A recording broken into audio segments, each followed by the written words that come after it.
Barangay Love Stories. Love Stories. May iba sa atin na naniniwala na ang kaligayahan ay matatagpuan sa piling ng taong tinitibok ng puso natin. Kahit ang totoo ay hindi naman natin kailangan na umasa sa iba para maging totoong masaya. Ikaw kapuso, minsan ka namang nagmakaawa para mahalin ka ng taong mahal mo.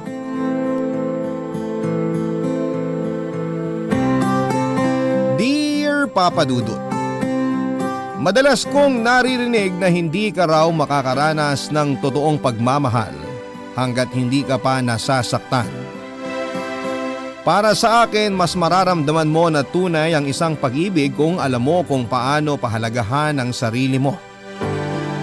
Hi Papa Dudut, just call me George, 27 years old at nagtatrabaho sa isang accounting firm dito sa Maynila. Matagal na rin po akong listener ng inyong radio program na Barangay Love Stories. Pero ngayon ko lang po naisipan na sumulat sa inyo. Hindi naman kasi kakaiba ang kwento ko pero sigurado ko na makapag-iiwan din ako ng aral sa mga nakikinig ngayon. Nasa first year college ako nang makilala ko si Ami sa isang charity event. Nasa same university kami at naging close kaagad kasi masasabi ko na magkaparehas kami ng ugali. Nasa second year college naman ang magsimula ako manligaw sa kanya, Papa Dudut. Ramdam ko na malaki ang pag-asa ko sa kanya kasi habang tumatagal noon, mas nagiging sweet na kami sa isa't isa. Yung para bang kami ng pero hindi pa nga lang opisyal. Palagi na kasi kaming magkasama sa school kapag wala kaming klase. Magkausap sa cellphone at magka-text kapag nasa bahay kami. Umabot na nga ang panliligaw ko sa kanya hanggang sa mag third year college na kami, Papa Dudut.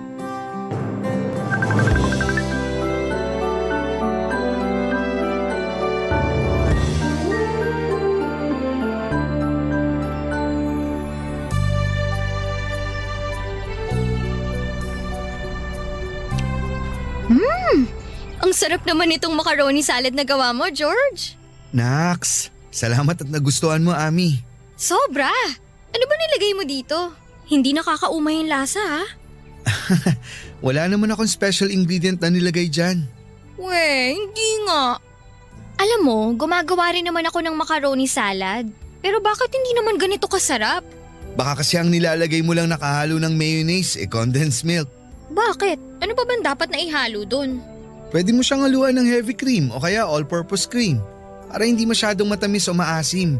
Saka maganda rin ang magiging texture ng dressing ng salad. Hala, oo nga no. Minsan kasi napapasobra rin sa asim o tamis yung salad na ginagawa ko tapos malabnaw pa.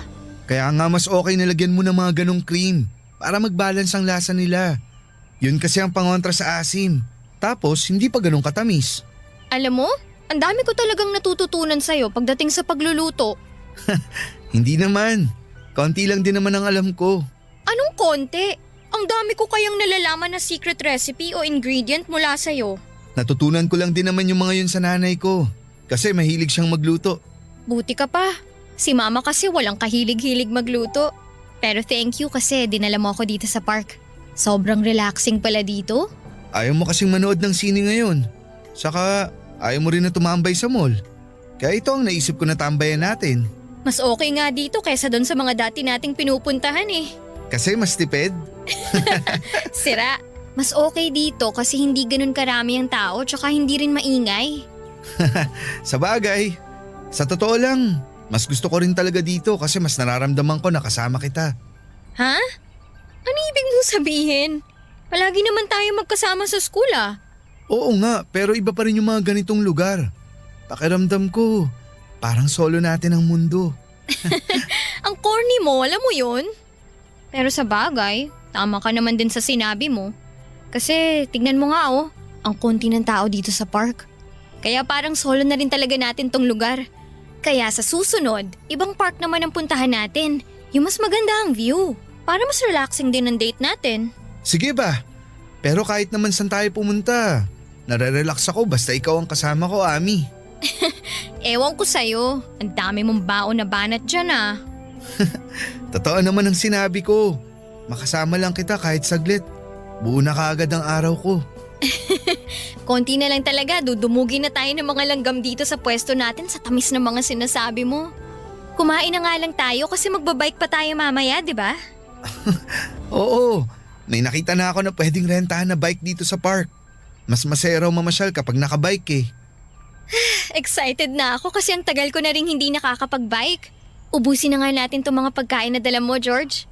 O eto, susubuan na kita nitong macaroni salad.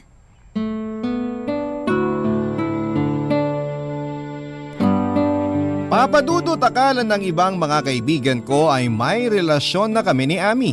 Kasi nga madalas nilang nakikita na sweet kami sa isa't isa. Pero sa tuwing tatanungin nila ang estado namin ng relasyon namin ni Ami ay sinasabi ko sa kanila na magkaibigan pa rin lang kami at nanliligaw pa lang din ako sa kanya noon. Nagtataka sila kung bakit hindi pa ako sinasagot ni Ami. At sa totoo lang ay medyo naiinip na rin ako pero syempre hindi ko yon pinapakita kay Ami. Wala rin naman ako magagawa dahil sabi nga ni Ami, hindi pa siya handa na pumasok sa isang relasyon. Ang mahalaga para sa akin noon ay madalas kaming magkasama at nararamdaman ko na malaki ang pag-asa ko sa puso niya. At sabi nga niya, may hinihintay lang daw siya na sign bago niya ako sagutin. Ang dating nun sa akin, gusto niya rin ako pero mas gusto niya pang makita na seryoso ako sa kanya, Papa Dudut.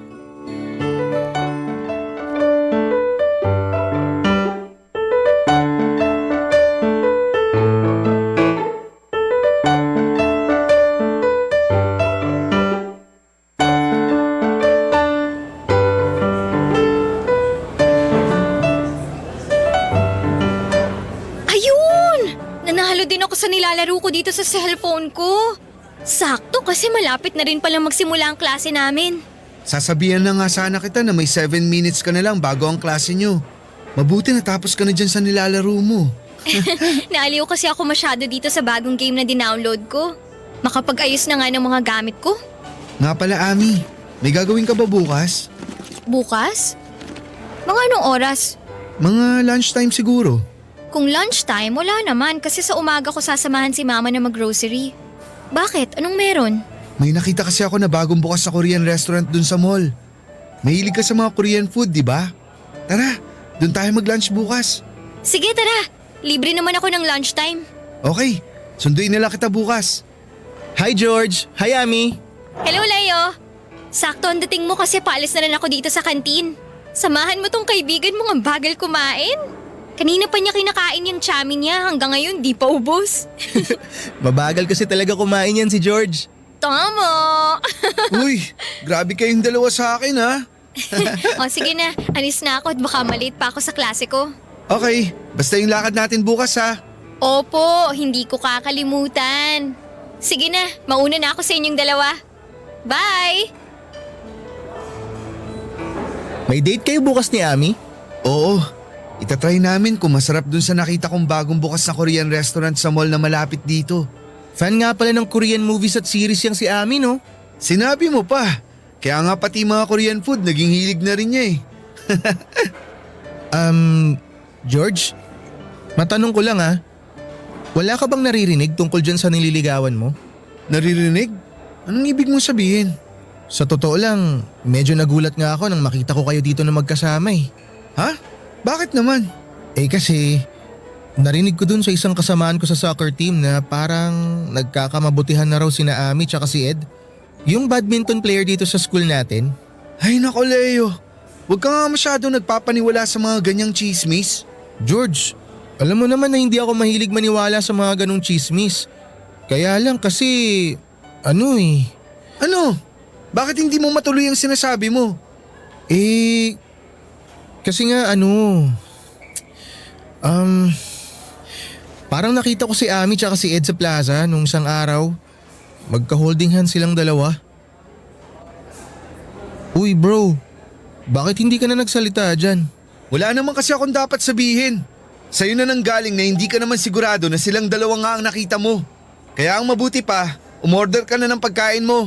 Kasi dumadami na ang estudyante dito sa kantin.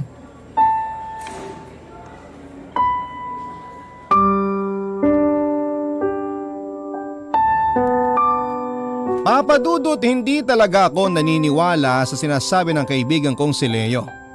Kahit alam ko na wala siyang dahilan para mag-imbento ng kwento, imposible rin naman na maging totoo ang sinasabi niya na may ka-holding hands na ibang lalaki, si Ami. Hindi naman kasi si Ami ang tipo ng babae na madaling makuha o mapasagot. Kaya nga, mahigit 1 taon na ako nanliligaw sa kanya noon, kaya naman kesa magtalo pa kami ni Leo, sinabi ko na lang ulit na baka nagkamali lamang siya nang nakita niya. Na hindi si Ami yung nakita niyang babae. Malakas na kasi talaga ang pakiramdam ko noon na malapit na akong sagutin ni Ami. Alam naman kasi natin kapag may pag-asa tayo sa nililigawan natin, hindi ba, Papa Dudut? At palaging pinaparamdam sa akin ni Ami na hindi masasayang ang mga effort na ginagawa ko para sa kanya. Pinangahawakan ko yung mga pasaring niya na gusto niya ako. Pero hindi pa lang siya handa na pumasok sa pakikipagrelasyon ng mga panahon na yon, Papa Dudut. Kaya naman nag-aabang na lamang ako sa magiging sagot niya. Barangay Love Stories. Barangay Love Stories. Di ko na rin nakikita kung sino ang madalas niyang nakakasabay kumain at umuwi. Hindi na rin kasi niya madalas na nasasagot ang mga tawag ko. Hindi na rin siya madalas na nagre-reply sa mga text ko sa kanya. Pero hindi pa rin ako bumitaw, Papa Dudut, at iniisip ko na nga lang na totoo ang dahilan na ibinibigay niya sa akin. Na busy lamang talaga siya sa academics niya at mga requirement para makagraduate, Papa Dudut.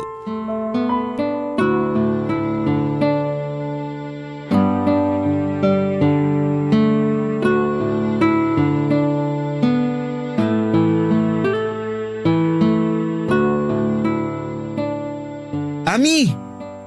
Ami, sandali! Ang bilis namang maglakad ni Ami. Kanina ko pa tinatawag pero hindi niya ako nililingon. Ay! Ami! Ami, hintayin mo ako! Ami! Oh, George! Naabutan din kita sa wakas. Kanina pa kita tinatawag pero hindi mo naman ako pinapansin. Naku, pasensya na. Naka-earphones kasi ako at nakikinig ng kanta. Ganun ba? Ay, kaya naman pala hindi mo ako naririnig. Oo, sorry talaga. Bakit mo nga pala ako hinahabol? Eh kasi 'di ba, sabay tayong magla-lunch.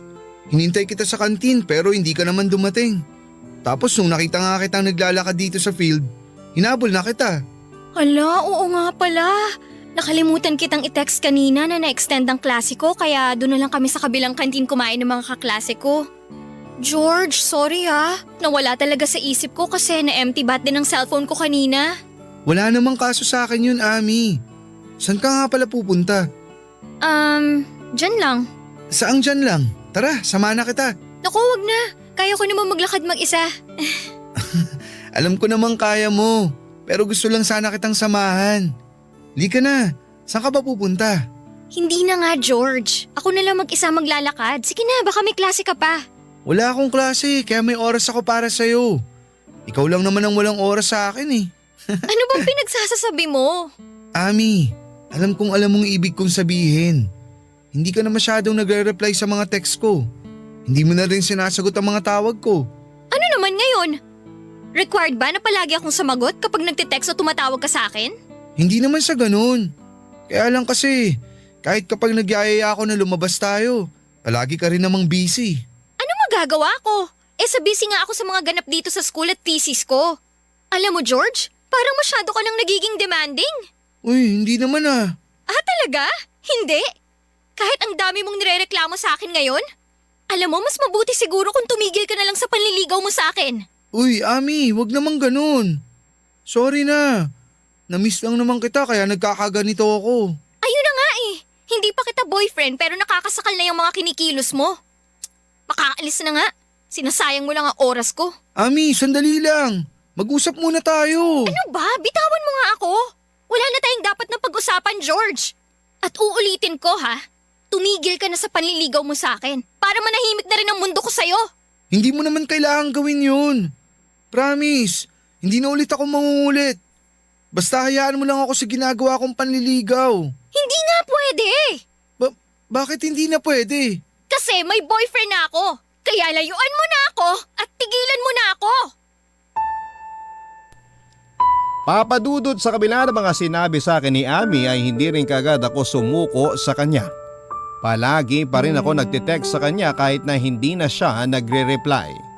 At minsan din ay nilalapitan ko siya kahit ayaw na niya akong kausap.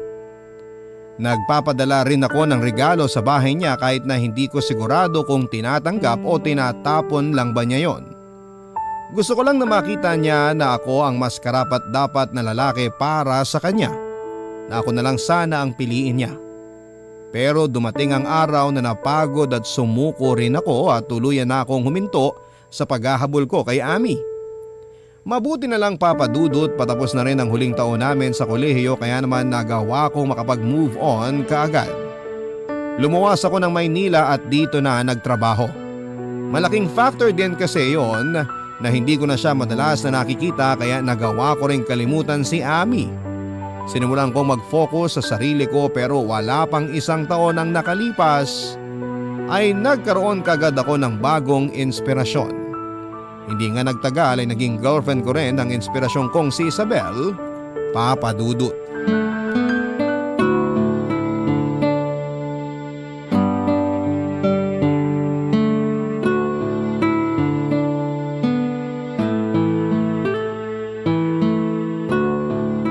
Tao po! Tao po! Sino kaya yung kumakatok sa labas? Nakatulog pala ako dito sa sofa. Teka, anong oras na ba? 1:00 na pala ng madaling araw. Sinong pupunta dito sa apartment ko ng ganitong oras? George! George, nandyan ka ba? Oh, boses ni Isabel yun ah. Ano bang ginagawa niya dito ng ganitong oras? Buksan ko na nga yung pinto.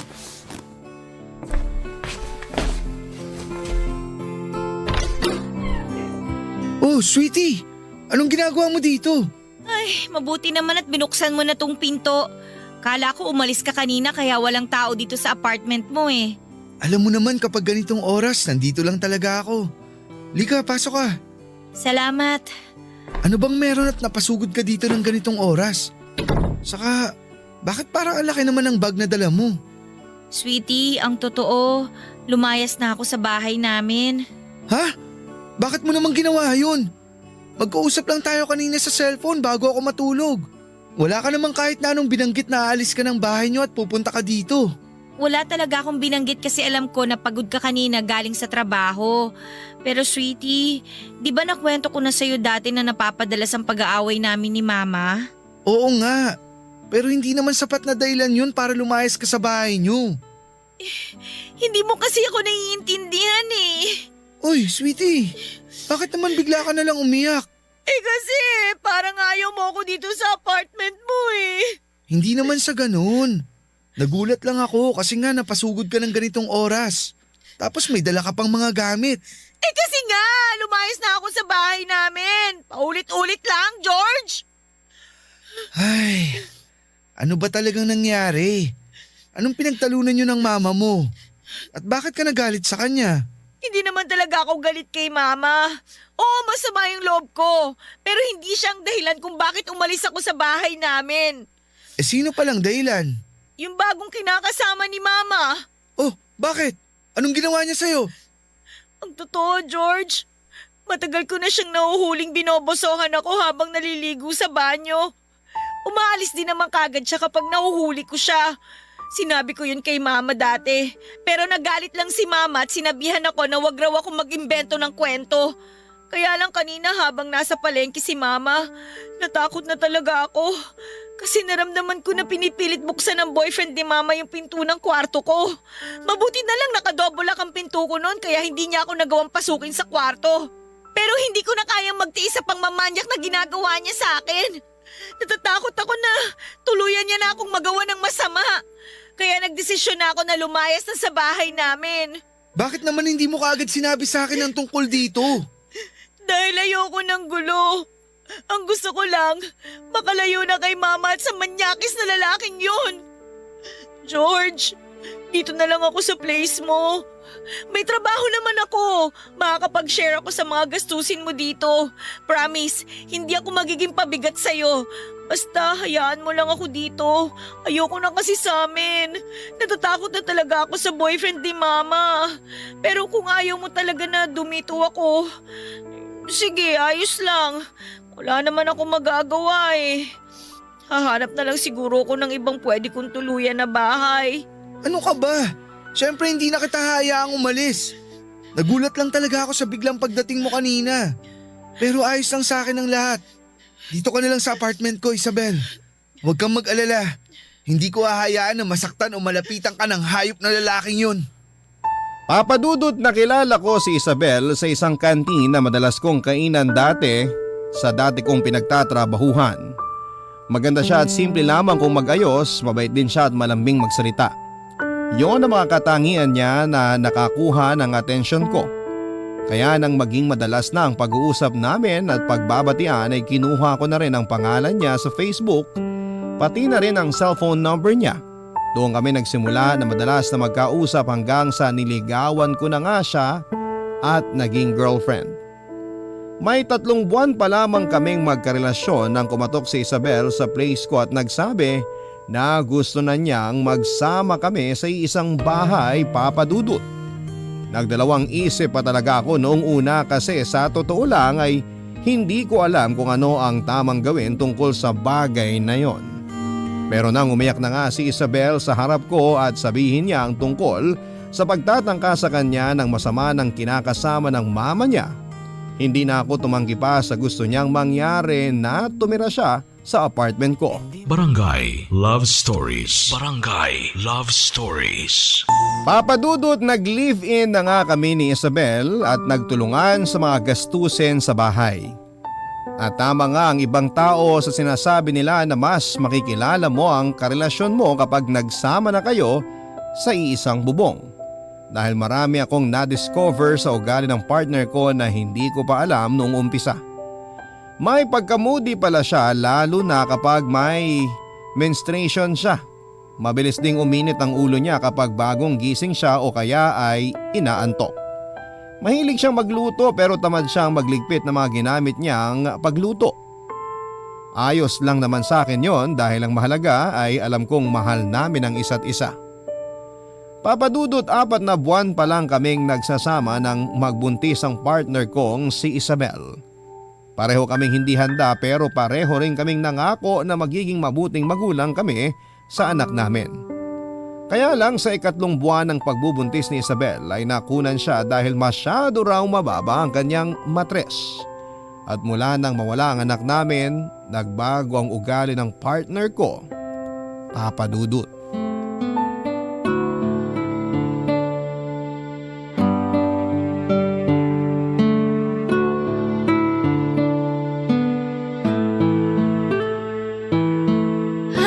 Nakakapagod ang traffic. Grabe. Sweetie, mabuti naman at nakauwi ka na. Ginabi ka na yata masyado. Oo, nag-general cleaning kasi kami sa kantin kanina kaya late na kami pinauwi ng supervisor namin. Kaya pala mukhang pagod na pagod ka. Kumain ka na ba? Talaga ba, George? Tinatanong mo pa talaga sa akin yan? Ha? Bakit? May mali ba sa tanong ko? Gusto ko lang naman malaman kung kumain ka na eh. Malamang, hindi pa ako kumakain. Sa tingin mo ba may madadaanan pa akong bukas na kainan ng ganitong oras? O sige, sandali lang. Magsasaing lang ako ng kanin. Ano? Hindi ka pa nakakapagsaing? Oo, hindi pa nga. Huwag mong sabihin na hindi ka pa rin nakakapagluto ng ulam. Sweetie, pasensya na. Hindi ko naman kasi alam na dito ka maghahaponan. Kumain na kasi ako bago umuwi dito. Kaya akala ko ganun din ang gagawin mo kasi nga ang sabi mo, may overtime kayo sa trabaho, kaya di na ako nagluto. Pero hindi ko naman sinabi na sa labas na ako kakain, di ba? Oo nga, pero yung kasi ang akala ko. Ano ba kasing ginawa mo dito sa bahay? Ang aga mo nag-text sa akin kanina, nakauwi ka na dito ah. Maaga nga, pero nag-ayos kasi ako ng toilet bowl natin. Eh di ba nung isang araw lang inayos mo na rin yon? Gumagawa ka lang yata ng dahilan eh. Totoo ang sinasabi ko, Isabel. Nagkaroon na naman kasi ng bara yung toilet bowl at nahirapan akong tanggalin. Doon talaga ako nagtagal kanina. Nakakabwisit ka, George! Isabel, huwag ka nang mainis. Hindi ko naman kasi talaga alam na hindi ka pa kumakain eh. Paano ko hindi maiinis? Pagod na nga ako galing sa trabaho, tapos wala pa akong dadat na pagkain dito sa bahay. Mabilis lang naman magsaing. Tapos anong ipapaulam mo sa akin? Delata na naman. Gusto mo yata talaga ako mamatay ng maaga eh. Siyempre hindi. Ano ba yung sinasabi mo? Eh halos araw-araw mo na akong pinapakain ng mga ulam na galing sa lata. Ano ba talagang gusto mo mangyari? Magkasakit ako sa bato? Ganito na lang. Maghanap lang ako ng bukas na karinderya para makabili ako ng kanin sa kalutong ulam. Hintayin mo na lang ako dito sa bahay. Wag na. Hindi na lang ako kakain. Ha? Eh di ba hindi ka pa nga naghahapunan? Saglit lang naman akong bibili ng pagkain sa labas. Hintayin mo na ako. Alam mo George, malilipasan lang din naman ako ng gutom kakahintay sa pagbalik mo, kaya mabuti pa itulog ko na lang to. Teka, Isabel, saan ka pupunta? Sa kwarto, matutulog na ako. Buwisit! Buwisit na bahay to! Buwisit na buhay to! Buwisit talaga! Papadudot ng magbago ang ugali ni Isabel at magsimula ang malamig na pakikitungo niya sa akin ay inisip ko na gawa lang yon ng pagkawala ng anak namin. Na hanggang sa mga oras na yon ay nagdadalamhati pa rin siya kaya madalas siyang galit o mainit ang ulo kahit sa mga simpleng bagay lang. Madalas ako nakakatanggap ng mga sigaw o pagmumura mula sa kanya at minsan ay naririnig ko mula sa kanya na hindi na siya masaya sa pagsasama namin. Nakala ko ay nasasabi niya lang dahil mainit ang ulo niya. Hindi niya rin ako pinagbibigyan sa kama pero wala namang naging problema sa akin tungkol sa bagay na yon. Mahal ko si Isabel at gagawin ko ang lahat para intindihin siya. Kaya lang hindi ko alam na darating kami sa point na susubukin ng ibang tao ang relasyon naming dalawa. Hindi ko napaghandaan ang bagay na nadiskubre ko tungkol sa kanya. Sobrang sakit. Kasi ng panahon na yon kay Isabel ko na pinaikot ang mundo ko, Papa Dudut.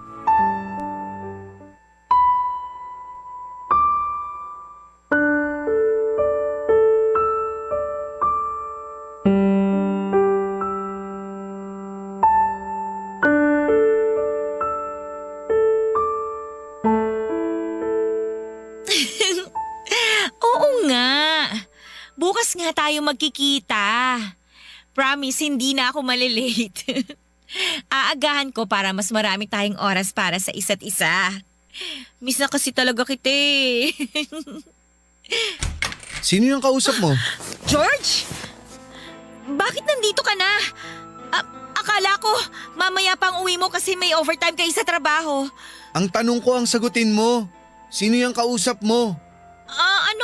Kaibigan ko lang. Kaibigan mo lang? Talaga? Oo nga, ano ba kasing problema mo? Patingin nga ako ng cellphone mo. Ayoko nga. Akin na yung cellphone mo, Isabel. Ayoko nga, ano ba? Akin Bigyan mo nga sabi. tong cellphone ko. Ano ba kasing problema mo, George? Gusto ko lang makita kung sino yung kinakausap Ano mo. ba? At kilig na kilig ka dyan. O yan! Ayan ang cellphone ko, isaksak mo sa baga mo. Kainis ka. Rex? Sino tong Rex na nasa last call history ng cellphone mo, ha? Kaibigan ko nga lang yan. Sinabi ko na sa'yo kanina, di ba? Kaibigan, pero kilig na kilig yung boses mo nang marinig kita kanina bago ako pumasok dito sa kwarto. Sabihin mo nga sa akin, saan mo ba naging kaibigan tong Rex na to? Alam mo, nakakairita ka na eh. Ano ba kasing pakialam mo kung saan ko nakilala mga kaibigan ko? May pakialam ako kasi boyfriend mo ako. Ah, ganon. O sige, para tigilan mo na yung pakikialam mo sa buhay ko, maghiwalay na lang tayong dalawa. Tapos ngayon nakikipaghiwalay ka dahil lang dito sa Rex na to? Nakikipaghiwalay ako kasi nakakabwisit na yung ugali mo. Nakakasakal ka na eh. Umay na ako sa'yo at sa pagiging makitid ng pag-iisip mo. Kaya mabuti pa, tapusin na natin ang lahat sa ating dalawa. Hindi ako papayag. Bakit? Humihingi ba ako ng permiso sa'yo? Sa ayaw at sa gusto mo, tapos na tayo, George! Isabel, wag naman ganito. Pag-usapan naman natin ng maayos to. Nag-uusap naman tayo ng maayos ah! Maayos kung tinatapos ang relasyon natin ngayon. Pero hindi naman to ang solusyon sa problema natin. Sorry kung nagalit ka agad ako kanina. Hindi ko sinasadya na sigawan ka. Wala na akong pakialam kung sinasadya mo o hindi. Ang gusto ko na lang, mag-break na tayo! Isabel, mahal mo pa rin naman ako, di ba? Ayusin na lang natin to. Sorry na. Ayun na nga, George eh! Hindi na kita mahal, kaya nga ako nakikipag-break na sa'yo! Hindi ako naniniwala. Alam ko na mahal mo pa rin ako. Okay, fine! Aaminin ko na para matauhan ka na. May iba na akong mahal. Si Rex, yung lalaking kausap ko sa cellphone kanina. Mahal ko na siya. Kaya umalis ka na dyan sa harap ko, mag-i-empake na ako ng mga gamit ko. Isabel naman, please. Huwag mong gawin sa akin to. Hindi ko kayang mawala ka sa buhay ko. Huwag mo akong iwan. Bitiwan mo nga ako, Parang George! awa mo na, Huwag mo Isabel. nga akong yakapin, ano ba? Huwag mo Alis ka akong nga dyan, iwan. mag-i-empake na ako! Alis dyan! Huwag mong kunin mo ang gamit mo. Huwag ka umalis sa bahay na to. Isabel, kung gusto mo tatanggapin ko na break na tayo. Basta huwag ka lang umalis. Huwag mo lang ako iwan. Nagmamakaawa ako, Isabel. Ayoko umalis ka. Dito ka na lang. Huwag mo akong iwan. Siguro nga Papa Dudut ay marami na akong senyales na nakikita noon na niloloko ako ng partner kong si Isabel. Pero hindi ko lang pinansin ang mga senyales na yon sa labis na pagmamahal na nararamdaman ko para sa kanya. Hanggang sa isampal na nga sa akin ang katotohanan. Pero hindi pa rin ako sumuko at hindi ko siya binitawan, Papa Dudut. Wala mahal ko talaga siya. Kaya sa kabila ng mga sinabi niya sa akin na hindi na niya ako mahal, nakiusap pa rin ako na huwag siyang umalis sa bahay at huwag niya akong iwanan. Pinagbigyan niya naman ako at nagstay pa rin siya sa place ko. Pinagsilbihan ko siya kahit palagi niyang pinaparinig sa akin na may kausap na siyang ibang lalaki sa cellphone. At hindi na talaga ako ang mahal niya, Papa Dudut. Doon ko naisip na minsan sa sobrang laki ng pagmamahal na nararamdaman natin para sa isang tao ay nagiging bulag at bobo na tayo. Wala na tayong ibang iniisip noon kundi hindi sana bumalik tayo sa panahon na mahal pa rin tayo ng taong naging dahilan ng pagiging masaya natin. Na sana mahalin ulit tayo ng taong mahal natin pero may mga bagay talaga na hindi na natin pwedeng balikan pa. At may mga pangyayari na hindi na pwede pang magbago. Dahil nagkaroon ulit kami ng pagtatalo ni Isabel nang dalhin niya ang bago niyang boyfriend na si Rex sa mismong place ko. Hindi ko na napigilan pa ang sarili ko at nasuntok ko ng ilang beses si Rex hanggang sa umalis na ito ng bahay. Naiwan si Isabel pero nagsimula na mag-impake ng mga gamit niya na kaagad ko namang pinigilan. At sa ilang beses na pakiusap at pagmamakaawa ko sa kanya na ko ang piliin niya ay hindi yon nangyari, Papa Dudut. Kahit halos humagulhol na ako sa harapan niya at lumuhod ay wala pa rin akong nagawa para pigilan siya sa ginagawa niya. At bago pa nga siya tuluyang lumayas ng bahay ay muli ako nagmakaawa sa kanya. Muli ako nakiusap na doon na lang muna siya sa bahay. Kahit na hindi na kami mag-usap, kahit na hindi na kami magkabalikan, basta makasama ko lamang siya ay sapat na. Sobrang desperado na ako pero wala na akong pakialam pa. Siyempre hindi na niya ako pinagbigyan na tuluyan na niya akong iniwanan. Sa mga sumunod na araw ay nalaman ko kung saang bahay siya tumuloy at pinuntahan ko pa rin siya para muling pakiusapan na magkabalikan kaming dalawa. Doon ko ulit nakita si Rex pero sa pagkakataon na yon ay ako naman ang nabugbog niya. Kaya ko namang lumaban pero hindi ko ginawa lalo na nang harap-harapan itong piliin ni Isabel kesa sa akin. Pinamukha niya na kahit kailan ay hindi na niya ako magagawa pang mahalin. Na hindi na ako lalaking makapagpapaligaya sa kanya. Tinanong ko siya, Papa Dudut, kung ano nga ba ang meron ng lalaking yon na wala ako Ano ang ibinigay nito sa kanya na hindi ko ibinigay?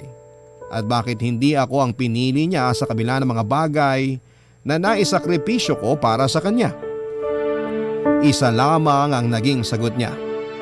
Mahal niya ang bagong boyfriend niya kaya ito ang pinipili niya. Papa Dudut, may mga pagkakataon talaga siguro na hindi lahat ng bagay na gusto nating makuha ay pwedeng mapunta sa atin at may mga tao na kahit gaano natin kamahal ay hindi na tayo pwedeng mahalin pa pabalik. Mabuti na lamang at sa kabila ng napakalaking pagmamahal ko para kay Isabel noon ay natutunan ko pa rin siyang bitawan at unti-unti ay nabawasan na ang sakit sa dibdib na iniwan niya sa akin hanggang sa tuluyan na rin akong nakapag-move on. Ngayon ay ilang taon na rin po akong single at masasabi ko na masaya ako kahit na wala akong karelasyon. Dahil totoong mas minahal ko ang sarili ko. Ganon pala talaga yon, Papa Dudut. Mas matututunan mong i-appreciate at mahalin ang sarili mo kapag nasaktan ka ng sobra ng dahil sa ibang tao. Dito ko na rin po tinatapos ang sulat ko, ang inyong forever kapuso at kabarangay, George. Barangay Love Stories. Love Stories.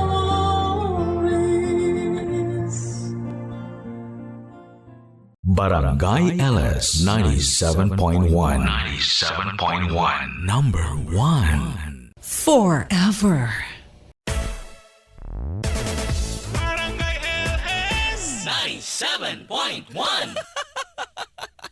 Forever. Mga kwento ng pag-ibig, kwento ng pag-asa at mga kwento ng buhay dito sa Barangay Love Stories. Love Stories.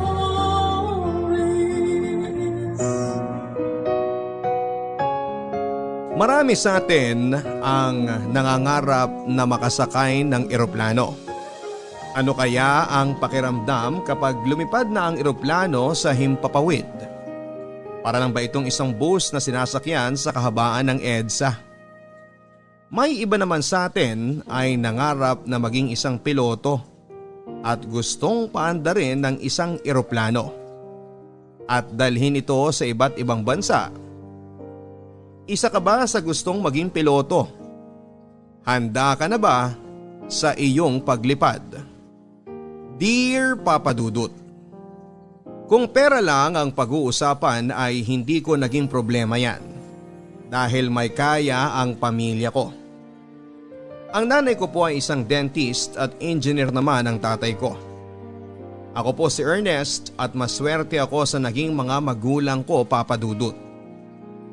Simula pagkabata ay ramdam ko na ang pagmamahal nila sa akin at ang tuwa nila kapag nakagawa ako ng mga bagay na maipagmamalaki nila. Kaya palagi akong honor sa klase at sumasali sa mga pa-contest sa school para mas lalong maging proud ang mga parents ko. Nang naisip kong kumuha ng aeronautics ay hindi sila nagdalawang isip na suportahan ako. Naging idol ko po ang tito ko na isa rin pong piloto dahil nakakapunta siya sa iba't ibang bansa at malaki din ang sinasahod niya. Gusto kong magkaroon ng magandang bahay at maraming kotse kaya ang pagiging piloto ang naisip kong trabaho. Naramdaman ko na may takot si Nanay Rita dahil sa delikado ang pagiging piloto. Dahil marahil sa mga naririnig na balitang bumabagsak na eroplano kaya siya takot sa kursong kinuha ko. Parati ko na lang nilalambing ang nanay at ina-assure ko siya na mag-iingat ako parati. Dahil na rin sa tulong ng tito ko na isa ng senior pilot ay napabilis ang mga proseso ng pagpipiloto ko. Maraming pera ang nagastos para lamang makagraduate ako. Ang mahal ng kursong pinili ko. Pero alam ko nakikitain ko rin naman ang lahat ng yon at ibabalik ko sa mga magulang ko at sa tito ko ang mga nagastos nila sa akin. Nakita ko, Papa Dudut, na sobrang saya at proud ng parents ko nang makapagtapos ako sa aking pag-aaral. Mga ilang taon lang ay naging ganap na piloto ako sa isang commercial flight na lumilipad internationally. Nakakarating ako sa iba't ibang bansa, kumikita ng malaking pera kaya nakapagpagawa kaagad ako ng bahay at nakabili ng kotse. Kaya hindi ako nahirapan nang magdesisyon akong maghanap ng aking mapapangasawa dahil financially stable na ako. Hindi maghihirap ang magiging anak ko. Kung naging maginhawa ang buhay ko sa piling ng mga magulang ko, ay mas gusto kong ibigay ang ibang level ng kaginhawahan sa magiging anak ko. Pinakasalan ko, Papa Dudut, ang girlfriend ko na si Joanna. Noong 27 years old ako. Kababayan ko at magkakilala ang pamilya namin sa Marikina. Maganda siya at matalinong babae. Nakapagtapos siya ng kursong accountancy.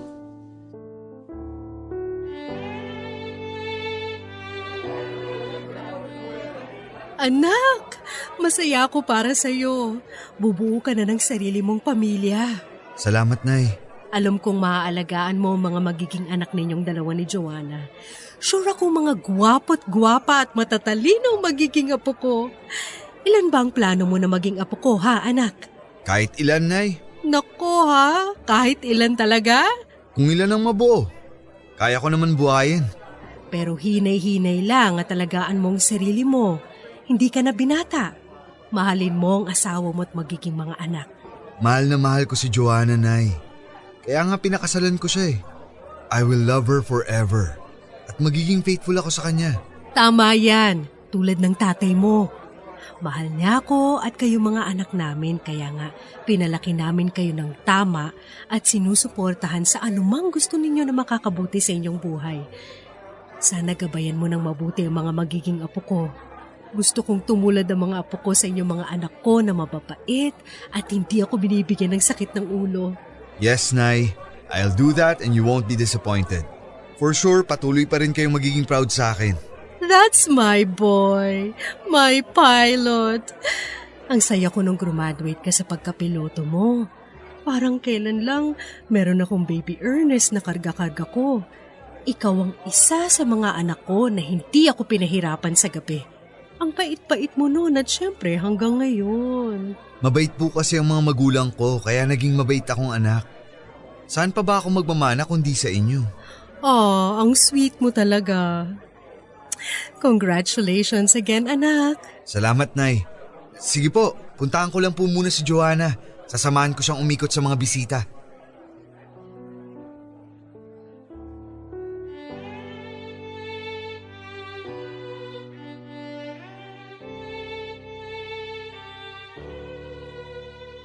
Joanna, Han, kamusta ang pagbubuntis mo sa second baby natin? Han, after ko may panganak si baby, magpa-planning na tayo ha. Ayoko muna silang sundan. Bakit naman? Gusto ko rin makapagtrabaho. Wag na. Kaya ko naman buhayin ang mga magiging anak natin. Hindi ko kayo pababayaan. Alam ko naman na kayang-kaya mo kaming buhayin. Ang sa akin lang, Han, gusto ko rin magka-career. Karir naman ang pagiging ina at asawa sa akin. Ikaw talaga. Gusto kong matupad din ang pangarap ko. Gusto kong magtrabaho sa bangko. Delikado kaya magtrabaho sa bangko. Baka may mga masasamang loob na mang-hold up sa bangkong papasukan mo. Lahat naman ng lugar at trabaho delikado kung iisipin mo. Sa bagay, tama ka naman dyan. Mas delikado pa nga yung pagpapalipad mo ng eroplano kung tutuusin eh. Ay, ito na naman po kami. Basta Han, wag mo na akong sabayan. Wag mo na rin akong kontrahin. Kapakanan mo lang ang iniisip ko. Kapakanan yun ng mga anak ko. Gusto kong lumaki ang mga anak natin na nasusubaybayan mo. Ako na maghahanap ng pera. Kinakaya ko naman kahit malayo ako sa inyo. Kaya kong buhayin kahit 1 dosena pa ang magiging anak natin. Ganyan ako ka-inspired, Han. Hindi pala biro yung sinasabi mo na 1 dosena ang gusto mo maging anak natin? Oo, hindi biro yun. Makaka 1 dosena talaga ako sa'yo kung makakalusot. Naku, ginawa mo naman akong baboy. Parang hindi ko naman kaya yung gusto mong mangyari. Isa pa, madali ako malulosyang yan. Alam kong maaalagaan mo ang sarili mo ng maigi. Ngayon nga, parang wala ka pang anak. Parang hindi ka nga buntis sa second baby natin eh. Tingin ko talaga forever mong mamaintain ang figure mo. Pero Ernest… Shh! Huwag na natin pagtalunan to, Han, please. Han, nandiyan ka pa ba? Sige na Ernest, nagising na si Earl. Tumawag ka na lang mamaya. Sige. I love you, Han. I love you too. Mahal ko si Joanna, Papa Dudut. At ayokong magtrabaho pa siya dahil kaya ko naman silang buhayin ng mga anak ko. Mas mabuti na rin na nasa bahay lang ang asawa ko para mas masubaybayan niya ang mga anak namin. Naalala ko kasi noong mga bata pa lamang kami na masyadong busy ang mama ko sa trabaho kaya para sa akin ay mas magandang nasa bahay lang si Joanna. Mas masusubaybayan niya ang paglaki ng mga anak namin habang ako ay nagtatrabaho at malayo sa kanila. Umabot sa 5 ang anak namin. Hindi naman kami nahihirapan financially dahil nga sapat naman ang kinikita ko sa pagiging piloto. Pero sa tuwing umuuwi ako ay isang malaking diskusyon ang kagustuhan ng asawa ko na makapagtrabaho at huwag munang magbuntis. Para sa akin naman ay mas masaya ang bahay nang may maraming bata. Hindi naman ako nagkulang sa pagiging ama sa kanila. Kapag birthdays at may mahalagang okasyon ay sinisigurado ko talagang present ako sa tabi nila. Parang Doremi ang mga anak namin, Papa Dudut.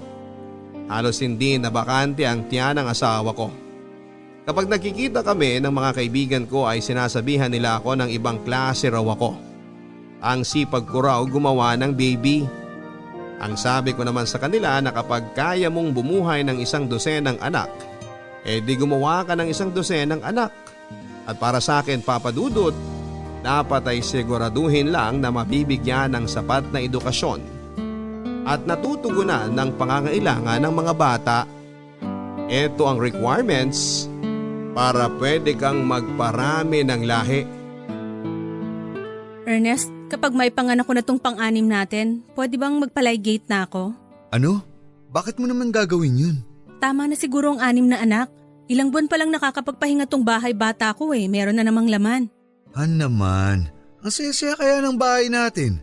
Kinaiinggitan nga ako ng mga kaibigan ko kasi pwede na raw tayong gumawa ng YouTube channel natin. Simulan mo na kaya mag-vlog, Han. Nasasabi mo lang yan kasi hindi ikaw ang nagbubuntis. Di ikaw ang mag-vlog kung gusto mo. Ang hirap, Ernest, para na akong masisiraan ng ulo. Parati na lang ako nandito sa bahay, wala na akong ginawa kundi magbuntis. Mag-family planning naman tayo. Ayaw mo naman akong painumin ng pills. Para sana kahit magpakasasa ka. Ang dami mong pinagbabawal. Han, maraming beses na natin napag-usapan to.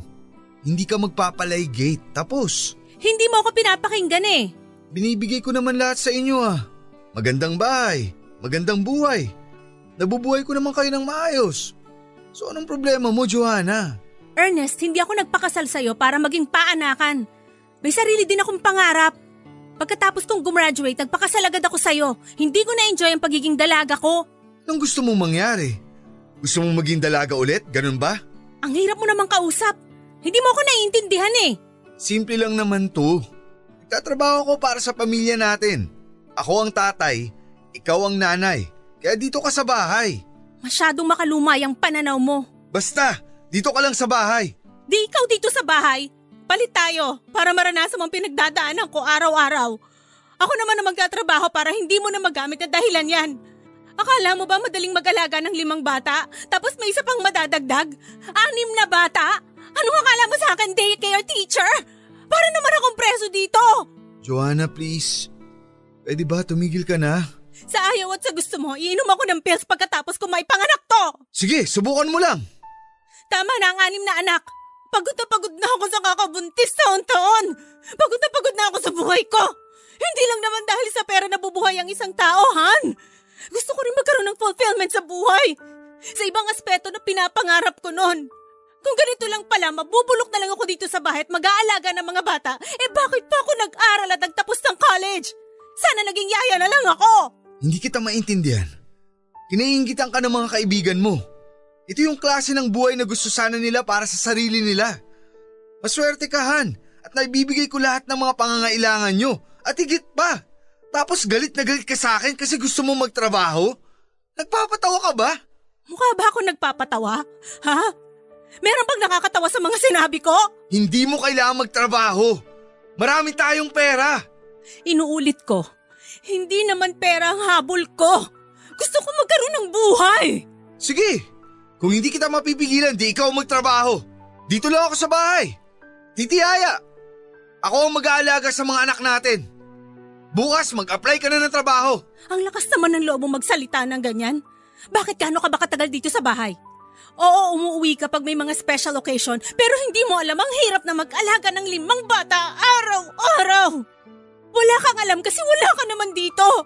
Kaya wag mo akong yabangan, Ernest.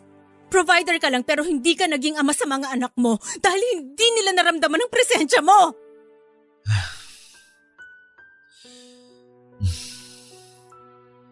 Han, I'm so sorry.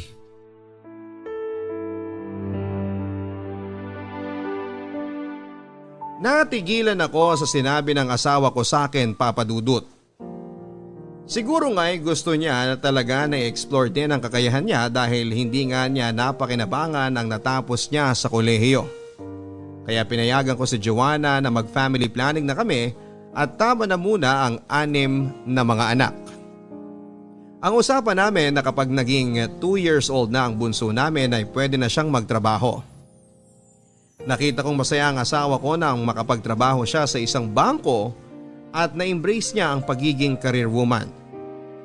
Hindi naman niya napapabayaan ang mga anak namin dahil meron namang kaming mga yaya na mapagkakatiwalaan na nagbabantay sa mga anak namin. At parating nakatingin din ang nanay Rita sa mga apo niya. Kaya naman naging okay ang takbo ng buhay namin, Papa Dudut.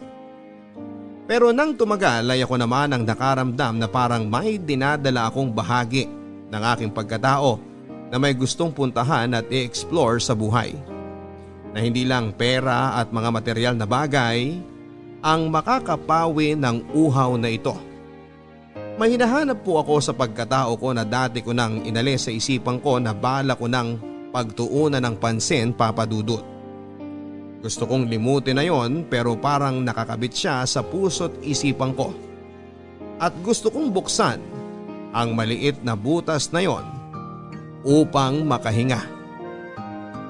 6 na ang anak namin ni Joanna.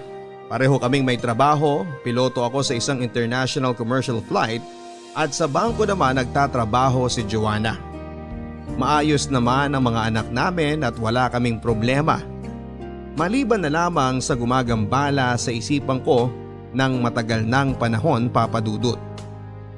Gusto ko ring ma-explore ang sarili ko. Nalibot ko na halos ang buong mundo. Pero hindi ko pa nalibot ang sarili ko. Hindi ko pa kilala ng husto ang sarili ko. Tulad ng isang eroplano, gusto kong sakyan ang sarili ko. Gusto kong lumipad sa kung saan niya gustong pumunta para mas lalo ko itong makilala. Noong 36 years old ako ay pumasok ako sa isang bar sa Malate, Papa Dudut. Na ako lang mag-isa. Walang nakakakilala sa akin doon. Parang isang bansa ang Malate.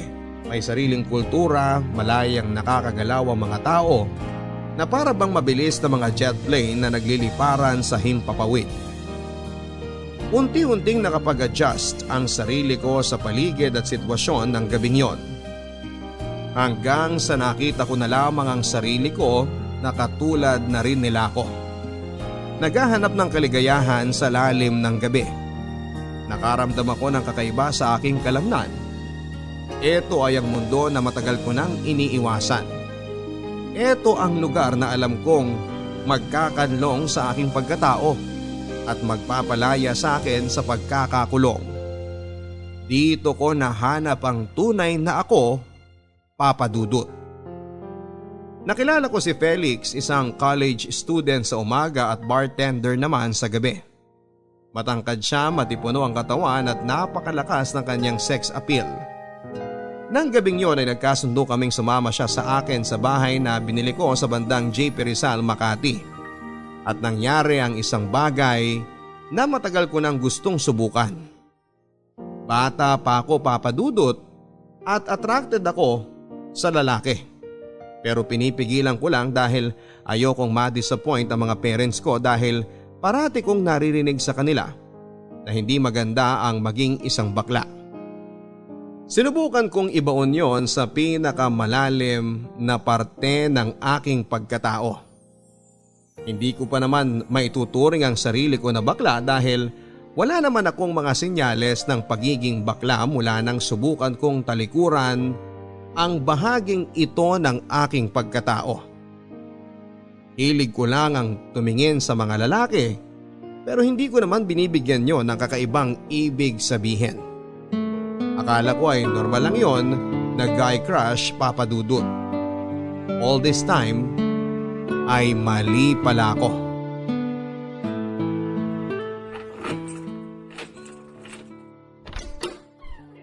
Oh, nandito na tayo, Ernest.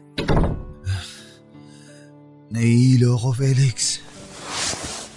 Konti pa nga lang yung nainom mo eh. Lasing ka na agad. Alam mo naman na madali akong malasing eh. Hina mo talaga. Ako talaga ang mahina Sa alcohol lang ako mahina. Hindi talaga ako sanay. At sa'yo lang din ako mahina. Isang tingin mo lang parang natutunaw na ako eh. Sanayin mo na ang sarili mo sa pag-inom para hindi na kita kailangan akayin pa uwi. Paano pag wala ako? Eto na nga sinasanay ko na. Yakapin mo nga ako, mahal. Ayoko nga. Ayaw mo? Sige, iyak ako. Oo na, sige na.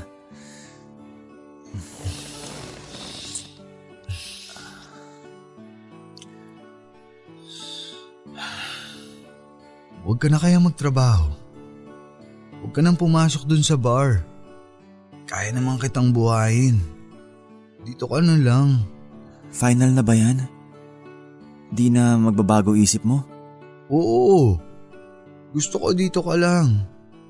Hindi ba 2 taon na lang at tapos ka na sa pag-aaral mo? Oo. Konting tiis na lang at makukuha ko ng diploma ko.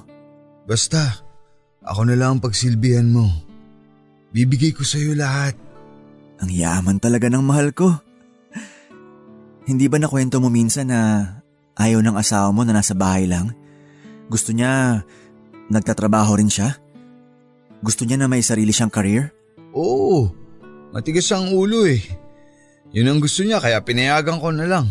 Iba ka rin kasi. Hindi mo man lang pinagpahinga. Naka-6 na sunod-sunod na anak ka. Daig mo pa yung rabbit sa hilig mo ah. Mukhang sa alcohol ka lang talaga mahina. Halikan mo ako, mahal. Please, mahal. Paligayahin mo ako.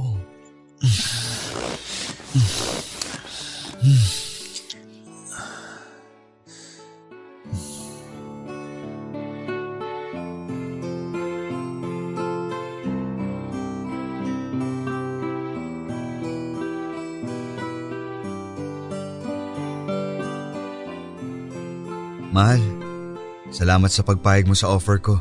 Salamat din sa lahat, mahal. Ang ganda kasi ng offer mo. Ang hirap palampasin. Sige, mag-aaral na lang ako. Basta ipangako mo sa akin na ikaw sasagot sa lahat ng kakailanganin ko. At dito na ako titira. Oo naman, dito ka titira. Bahay mo na rin to. Bahay natin to. At dapat naman talaga na ako ang gagastos para sa'yo. Mahal ko tong baby ko eh. Basta ako lang ha. Huwag kang titikim ng iba. Bakit naman ako titikim ng iba? Malay natin. Ikaw talaga, mahal. Faithful ako sa'yo. Walang iba. Ikaw lang. Salamat. Balik ako dito sa weekend. Uwi lang ako sa family ko. Sige. Mag-iwan ako ng pera. Nga pala, mahal. Hilingin ko sa'yo na wala muna sanang makakaalam ng tungkol sa ating dalawa. Oo naman, mahal. Lalong-lalo na ang misis ko. Hindi niya dapat malaman to. Don't get me wrong pero mahal ko ang family ko. Hindi ko alam kung anong mangyayari sa akin kapag malaman nila ang ginagawa ko at kung ano ang totoo kong pagkatao. Wala talagang idea ang misis mo tungkol sa pagiging bakla mo? Wala. Pero yung mga magulang mo, kapatid mo, Wala rin. Wala silang alam lahat. wow. Pwede pala yun, no? Hindi ka rin halatang bakla. Wala talagang kabakas-bakas. Ang gwapo mo nga oh. Kagalang-galang kang tingnan. Mukha ka talagang matikas. Halatang kaya mong maka-6 na anak. Compliment Ben o inaasar mo na ako? Pero thank you, mahal. Dahil pinaramdam mo sa akin na pwede kong gawin ang bagay na hindi ko kayang gawin noon. Takot lang siguro akong mahusgahan ng mga tao. Ng lipunan. Huwag ka na malungkot. Isang mainit na halik lang yan. Halika dito.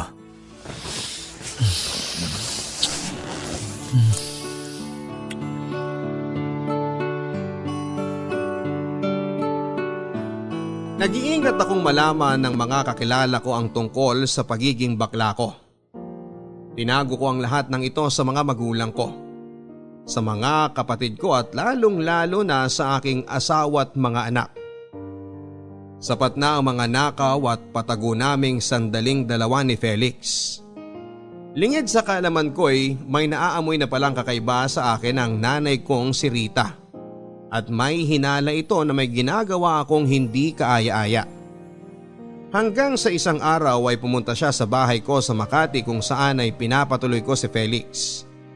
Mabuti na lang at hindi nagpang-abot sina Felix at Nanay Rita. Pero marami siyang tanong kung bakit parang may ibang nakatira sa bahay. Napansin niya kasing may ibang gamit sa bahay bukod sa mga gamit ko. Ang sabi ko na lang sa kanya na pumupunta rin ang mga katrabaho o mga kaibigan ko sa airline sa bahay para magpalipas ng gabi paminsan-minsan. Ang sabi ng nanay ko ay kumuha na ako ng kasambahay para may mag-asikaso sa akin kapag nandun ako sa bahay ko sa Makati.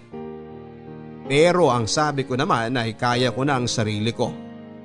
At hindi ko kailangan ng kasambahay dahil paminsan-minsan lang naman ako tumutuloy doon. Ang dami kong sinabing alibay sa nanay ko para lamang mawala ang pagdududa niya. Pero meron sigurong kakaibang abilidad ang mga ina na makaradar kung sakaling may tinatago ang mga anak nila, Papa Dudut. Dumating na ang araw na kinakatakutan ko, Papa Dudut. Isang araw ay nakausap pala ng Nanay Rita si Felix nung minsan itong pumunta sa bahay sa Makati nang walang pasabi sa akin. Sinadya niyang bumisita ng biglaan. At dito na nga napagtagpi-tagpi ni nanay ang mga hinala niya sa kanyang isipan sa kung ano nga ba talaga ang katotohanan tungkol sa aking pagkatao.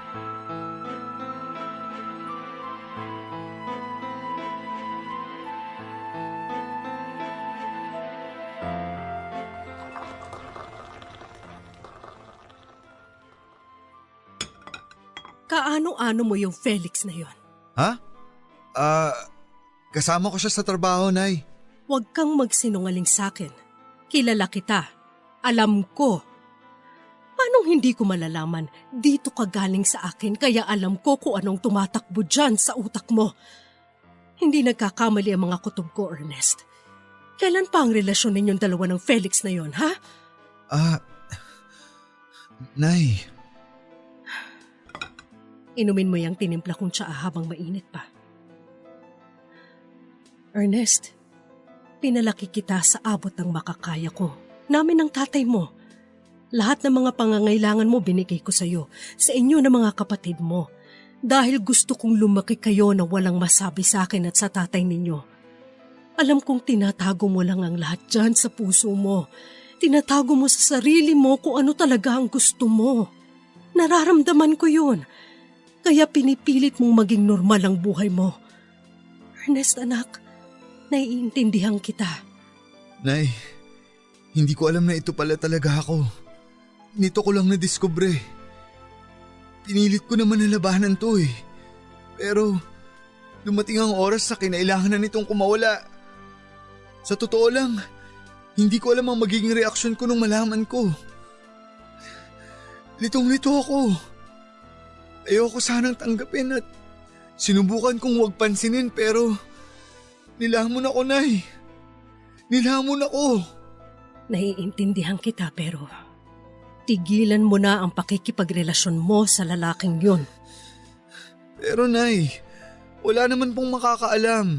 Anong walang makakaalam? Nalaman ko nga, di ba? Protect your family, anak. Paano kung malaman ni Joanna to? Anong mukha ang ihaharap mo sa kanya sa mga tao? Kinahihiyaan niyo ako? Ganon? Tanggap kita kung ano ka dahil mahal kita. Dahil anak kita. But come on, Ernest. May asawa ka na. Tapos gusto mong ipaalam sa mga tao na bakla ka? Ganon ba, anak? Don't be a disappointment to us, anak, please. Kung gusto mo ng lalaki, wag dito sa Pilipinas. Wag ka dito magkalat. And also, always protect yourself. Naku anak, please tell me na you practice safe sex. Mahirap na magka-HIV. Wag mong sirain ang buhay mo. Hindi naman porket bakla magkaka-HIV na, Nay. Huwag kayong mag-alala. Safe naman po kami lagi ni Felix. Nay, si Felix ang nagpalabas ng totoong ako. Siya lang ang lalaki sa buhay ko. Mahal ko siya, Nay. Kumising ka nga. Tingnan mo ang sarili mo sa salamin. Lalaking lalaki ka tapos mahal mo yung lalaking yon? O sige, sabihin na natin na mahal mo na nga.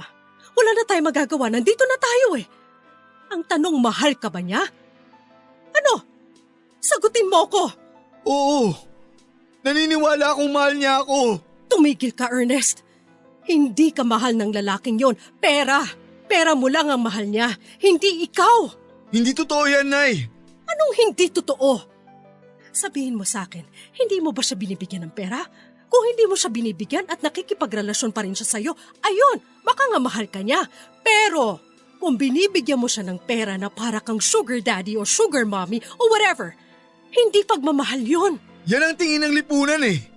Para sabihin ko sa inyo, hindi yan ang nangyayari sa amin ni Felix. Nagmamahalan kami. Huwag mong paabutin na mawalan ng respeto sa iyo ang mga tao sa paligid mo, Ernest. Dapat ipagpatuloy mo ang pagpigil dyan sa kabaklaan mo. 6 na ang anak ninyo ni Joanna. Anong gusto mo? Malaman ng mga anak mo na bakla ang tatay nila? Ganun ba? Ang hirap, Nay. Hindi ganun kadali ang gusto niyong mangyari. Alam ko, pero kailangan mong isakripisyo yan kung ano man ang nararamdaman mo. Hindi lang ang sarili mo ngayon ang dapat mong alalahanin. Kailangan mong tignan at isaalang-alang ang pamilya mo. Kami, dahil mahal ka namin. Nag-aalala kami sa'yo. Ayaw namin na mapasama ka. Nay.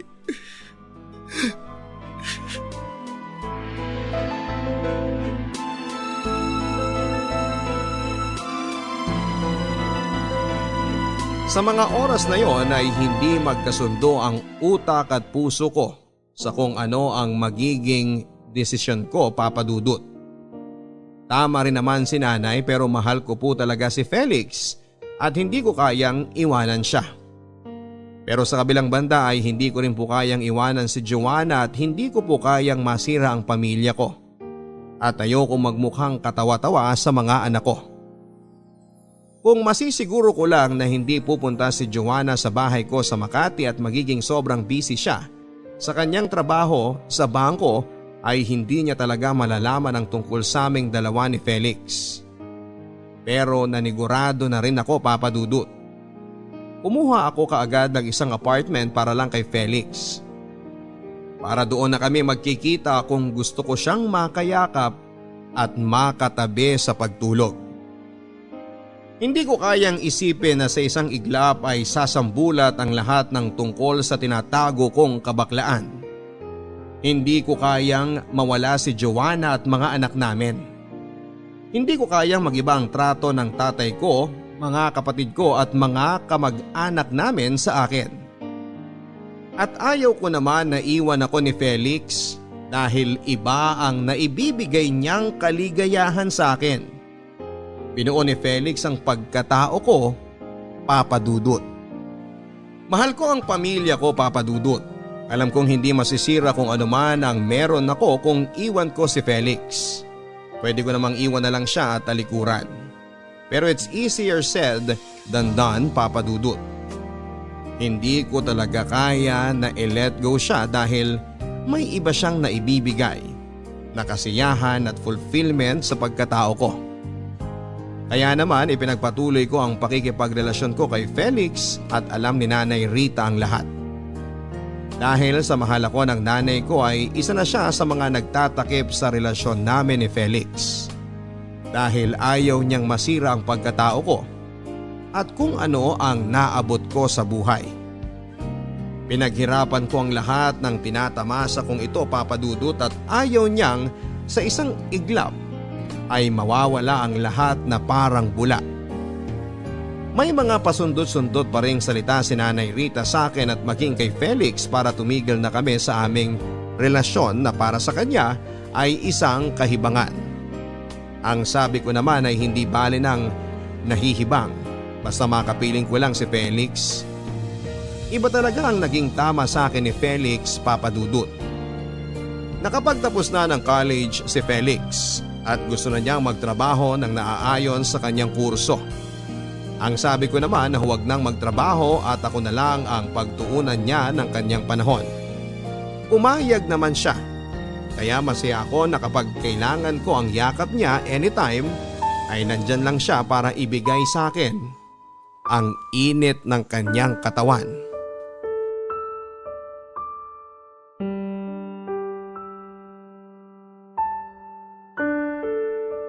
Tuloy ang bakasyon nyo ng family mo sa Hong Kong? Oo, matagal nang naplano to. Sa susunod, tayo naman. Aasahan ko yan. Oo naman. Kailan ba ako nagbitiw ng pangako na hindi ko tinupad? Sa bagay. Pero yung nanay mo kasi. Oh, bakit? Anong meron kay nanay? Pagsabihan mo naman yung nanay mo. Sumusobra na kasi eh. Nakakasawa na. Nakakarindi. Putak ng putak eh. Kung pagsalitaan ako, ganun-ganun na lang. Kapag hindi siya tumigil, talagang iiwan na kita. Pwede ba mahal, kumalma ka lang. Hayaan mo na si nanay. Matanda na yun kaya siya ganun. Huwag kang mag-alala, aayusin ko to. Akong bahala. Paano ako kakalma? Eh hindi mapigilan ang bunganga ng nanay mo sa kakatalak. Pag hindi ako nakapagtimpi, bubusalan ko yun. Mahal, yun naman ang huwag mong gagawin. Nanay ko yun. Alam ko nasasaktan ka na sa mga sinasabi niya, pero konting pasensya pa please. Mahal. Paano ko kakalma? Eh nakakairita na siya eh. Kesyo, tamad daw ako. Ayoko raw magtrabaho kaya ako nakasiksik sa'yo. Yan ang parati niyang ibinabato sa akin. Alam ko namang hindi ka tamad. Alam nating dalawa na hindi ka nakikisiksik dito, di ba? At may isa pa akong alam. Alam ko rin na mahal mo ko. Dapat lang. Ikaw naman to may gustong hindi na ako magtrabaho ah. Sinunod lang kita. Ganyan kita kamahal, Ernest. Alam ko naman yun. Ayusin mo to ah. Binabalaan na kita. Baka bukas, tuluyan na ako hindi magpakita sa'yo sa buwisit ko sa nanay mo. Hindi ko na talaga siya matagalan. I'll fix this, okay? Hindi ko kayang mawala ka sa buhay ko. Pakis naman sa mahal ko. Mahal kita. Mahal din kita, Ernest.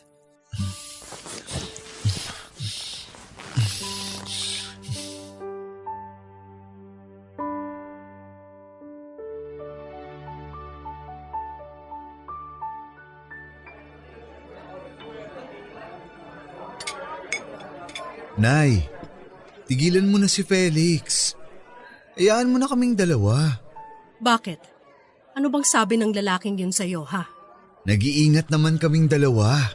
Alam mo, Ernest, ikaw itong sisira sa sarili mo. Tanggap kita kung ano ka, pero Pero hindi pwedeng ganito, ganyan. Paano yung nasabing tanggap niyo ako kung ang dami niyong kondisyon? may asawa ka na. Kung siguro wala ka pang pamilya, pwede ka manlalaki ng manlalaki. Alam mo bang pinagtatakpan na kita sa asawa mo? Nagsisimula na siyang magtanong. Naghihinala na siya na baka meron kang ibang babae. Kung alam lang niya na lalaki at hindi babae, baka mabaliw ang asawa mo. Nay, huwag niyo namang gawing katatawanan to, please. Hindi madali itong pinagdaraanan ko. Nay, ayokong malaman ni Joanna ang tungkol dito. Alam mo, Kung hindi mo titigilan tong relasyon mo sa Felix na yan, malalaman at malalaman talaga ng asawa mo. Darating ang panahon na hindi ko nakakayanin pang pagtakpan ka.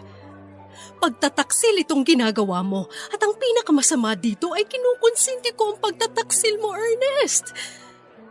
Masusunog ang kaluluwa ko sa impyerno. Hindi ka ba natatakot sa pwedeng mangyari sa akin? Nay, alam ko pong nahihirapan na rin kayo na pagtakpan ako pero please lang po. Unting panahon pa. Tulungan niyo na muna ako habang nag-iisip ako ng maganda na pwede kong gawin.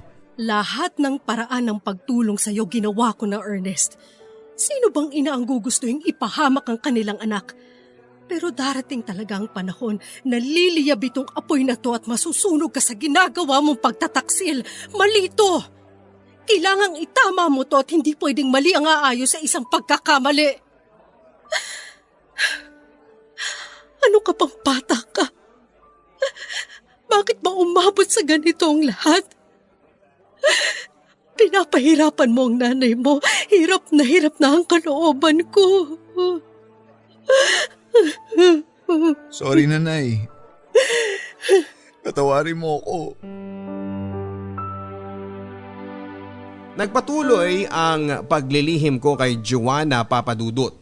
At patuloy din ang pagtatakip sa akin ng nanay Rita ko dahil buo ang desisyon kong hindi iwan si Felix.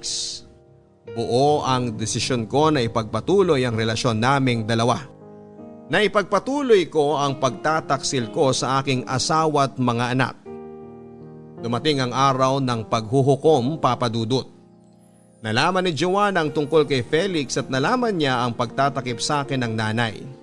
Narinig pala niya ang nanay ko isang araw na kinakausap ako sa telepono at pinagsasabihan na tuluyan ng tigilan ang relasyon ko kay Felix at tigilan na ang kabaklaan ko. Kaya nalaman niyang bakla ang pinakasalan niya.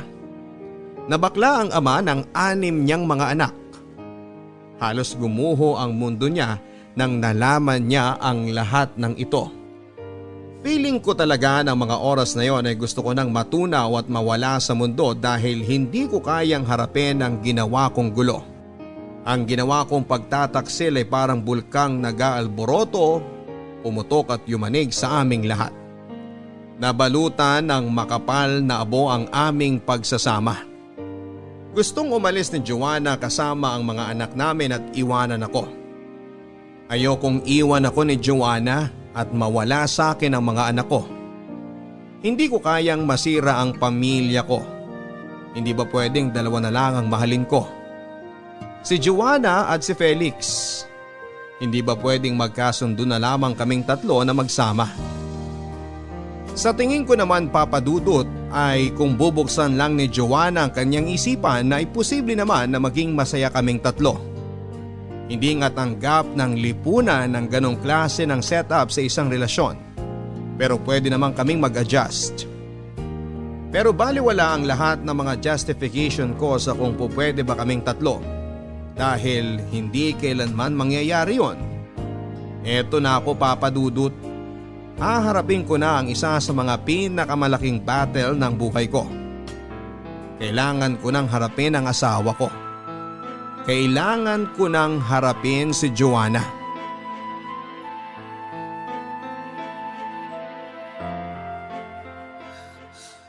Han, please. Pinagmukha mo akong tanga!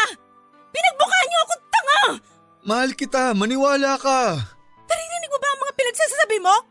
Paano mo nasasabing mahal mo ko eh ginago mo nga ako? Han, mali ang iniisip mo. Hindi kita… Ituloy mo. Hindi mo ako ginago?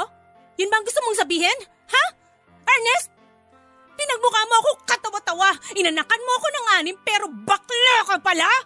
Ano bang iniisip mo tuwing nagsisex tayo? Ha? Ano? Basta Han, ang alam ko, mahal kita. Nakakagago yung pagmamahal na yan. May mahal mo pinagtataksilan. Sumagot ka! Sagot! Mahal kita. Ano bang kasinungalingan ang gusto mong sabihin, ha? Ano pa? Sino-sino pang lalaki ang pinatulan mo? Sino? Wala. Si Felix lang ang lalaki ko. Mahal ko kayong dalawa. Hindi ako nagpakasal sa'yo para maging isang payaso! Hindi to nakakatawa, Ernest! Bakla ang pinakasalan ko! Bakla ang ama ng mga anak ko! Ano ba parusa to? Ano ba naging kasalanan ko at kailangan sa akin mangyari to? Bakla man ako, pero mahal ko kayo ng mga anak ko. Ay nagmahal bang nagtaksel? Ha? Sana sinabi mo na sa akin noon na bakla ka. Hinanapan na lang sana kita ng lalaki. Alam ko na. Hindi naman makukonsider na pagtataksil sa akin yun na misis mo kasi lalaki naman yung kabit mo. Yun ang nakakatawa, Ernest.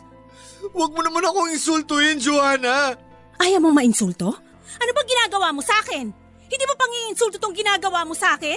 Nagkagaguhan lang tayo, Ernest. Gusto ko maghiwalay na tayo. Han, please don't do this. Huwag mo akong iwan. Sumama ka dun sa lalaki mo. Kayong dalawang magsama. Hindi ko matatanggap na bakla ang napangasawa ko. Nakakadiri ka! Nakakadiri ka, Ernest! Hindi mo ba nakikita kung gaano ka nakakadiri? Ha? Patawarin mo na ako, Han. Sa tagal ng pagsasama natin, ngayon lang naman ako nagkamali.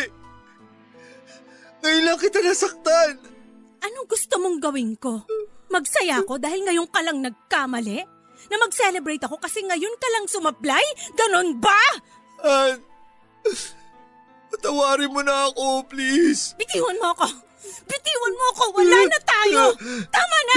Pwede bang gawin mo na lahat ng gusto mong gawin? Magpakabakla ka? Wala na akong pakialam!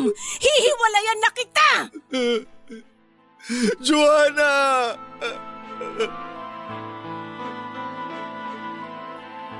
Umalis si Joanna sa bahay bit-bit ang mga anak namin, Papa Dudut. Walang ibang nakakaalam tungkol sa relasyon namin ni Felix at ang tungkol sa pagiging bakla ko kundi ako, si Felix, si Nanay Rita at si Joanna lang. Hindi rin ipinagkalat ni Joanna ang tungkol sa totoo kong pagkatao, bagay na ipinagpapasalamat ko ng lubos sa kanya. Wala siyang kahit na anong pasaring tungkol sa nangyari sa amin sa social media.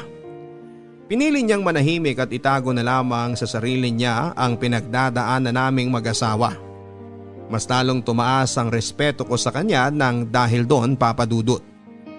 Kahit sanay akong malayo sa kanila dahil sa pagiging piloto ko, ay kakaiba ang unang gabi na wala sa bahay ang mag-iina ko. Ang gabing iniwan ako ng babaeng pinakasalan ko. Nakakabingi ang katahimikan sa bahay ng gabing yon. Balisang balisa ako. Hindi ko alam ang uunahin kong gawin. Ang daming tumatakbo sa isipan ko at ang bigat ng puso ko. Para akong unti-unting nauupos na parang kandila, Papa Dudut. Ganito ba talaga ang pagiging bakla? Kailangan kong mamili kung itutuloy ko ang buhay kasama ni Felix o magpapatuloy sa buhay kasama ang mag-ina ko. Naguguluhan ako habang tinitingnan ko ang buong bahay, ang lugar kung saan kasama ko ang mga anak ko. Naaalala ko yung mga pagkakataon na super proud sila sa tatay nila. Dahil mabait daw ang tatay nila at sobrang responsable. Matalino raw ako at matapang dahil nakakapagpalipad ako ng eroplano. Pakaramdam ko matapos ang lahat ng nangyari, Papa Dudut, ay parang nag-crash ang eroplano ko. Ang buhay ko ang mismong eroplano na bumagsak dahil hindi ko napalipad ng tama. Kinausap ng Nanay Rita si Joanna at sinabi nitong hiniwalayan ko na si Felix at nangakong hindi na muling gagawa ng bagay na may kinalaman sa kabaklaan. Bumalik si Joanna sa akin kasama ang mga anak namin, Papa Dudut, at sobrang saya ng puso ko. Tuluyan ko bang iiwanan ang parte ng buhay ko na kasing kulay ng bahaghari? Tuluyan ko na bang kakalimutan ang mga gabing yakap-yakap ko si Felix? Ibabaong ko na ba sa limot ang lahat? Hindi na tulad ng dati ang lahat, Papa Dudut. Hindi na naibalik sa normal ang pagsasama namin ni Joanna. Nababalot na ng pagdududa ang relasyon naming dalawa. Araw-araw ay hindi nawawala ang paghihinala. Alam ko naman na matatagalan bago mawala sa sistema ni Joanna ang lahat ng mga nalaman niya. Maghihintay ako, Papa Dudut. Hihintayin ko na bumalik ang dating Joanna na kilala ko, na katuwang ko. Ang dating Joanna na mahal ako. Ang Joanna na asawa ko. Nagpapasalamat ako sa Nanay Rita ko dahil nakumbinsi niya si Joanna na makipagbalikan sa akin.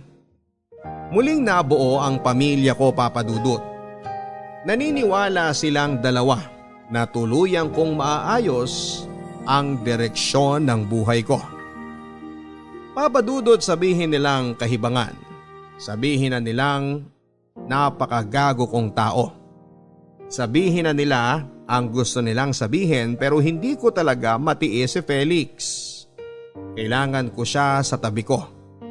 Kailangan ko siyang makita, makausap at makasama.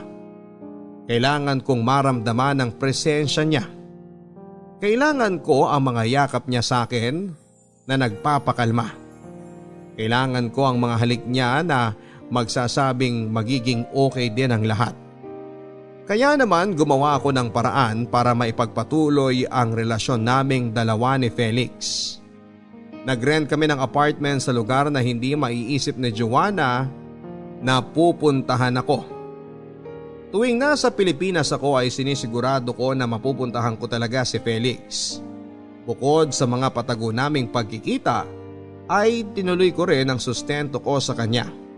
Sa kabila ng lahat ng pag-iingat at pagsisinungaling, ay malalaman pa rin pala ni Joanna na itinuloy ko ang namamagitan sa amin ni Felix.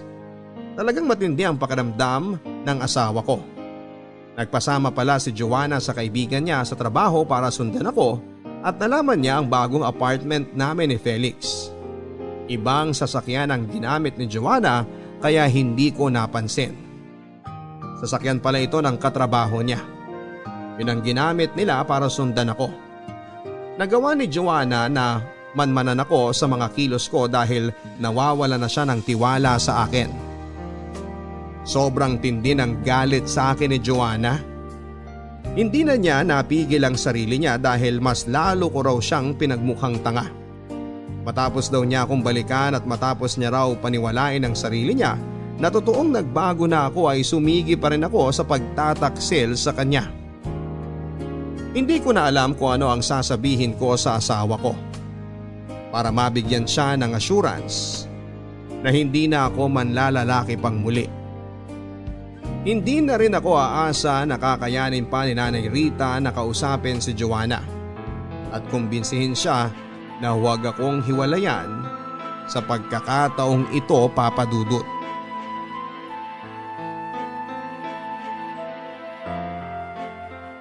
Please naman, makinig ka sa akin, Han. Kitang-kita ko ang lahat. Kitang-kita ng mga mata ko ang lahat, Ernest. Anong tawag mo sa kanya? Ayoko magwala dito. Alam kong bakla ang asawa ko at hindi niya kayang pigilan ang pangangati niya. Ilang beses mo bang kinakamot ang kati nitong si Ernest, Felix? Magkano bang binibigay niya tuwing kinakamot mo siya, ha? Han, please. Anong rason na naman ang sasabihin mo, Ernest? Nag-usap lang kayo dito sa apartment? Kaninong apartment to? Kay Felix? Ano bang trabaho niya maliban sa pagkamot niya sa'yo, ha? Please, stop this! Hindi ba binalaan na kita, Felix, na tigilan mo na ang asawa ko? Hindi ba binalaan na kita? Wala ka bang ibang trabahong makuha at ang pagpatol na lang sa bakla ang kaya mo? Sayang naman ang pinag-aralan mo kung yung pagpapasipsip ng dangal mo ang pinagkakakitaan mo. Joanna, tara na. Umuwi na tayo. Bitiwan mo ako! Ilang beses mo ba akong kayang lokohin? Ha? Ilan? Kung hindi mo na mabilang, ako, alam ko kung ilang beses lang kitang mapapatawad. Isang beses lang. Kaya mula ngayon, ayoko nang makita ang pagmumukha mo. Kukunin ko ang lahat ng para sa akin at sa mga anak ko. Magkita tayo sa korte. Joanna naman! Ang sabi ko, huwag mo kong hawakan. Bitiwan mo ako. Gusto mo bang tumawag pa ako ng pulis? Gusto mo bang ipaalam ko sa mga magulang ko ang kawalang hiya ang ginawa mo sa akin? Gusto mo bang ipagsigawan ko sa kanila na ang pilotong si Ernest na asawa ni Joanna na merong 6 na anak ay isang bakla at ngayon ay may kinakasamang lalaki na sinusustentuhan niya? Gusto mo bang gawin ko yon? Magsama kayo ng parasite mong lalaki. Masunog sana kayo sa impyerno, mga bakla! Joanna! Han! Joanna!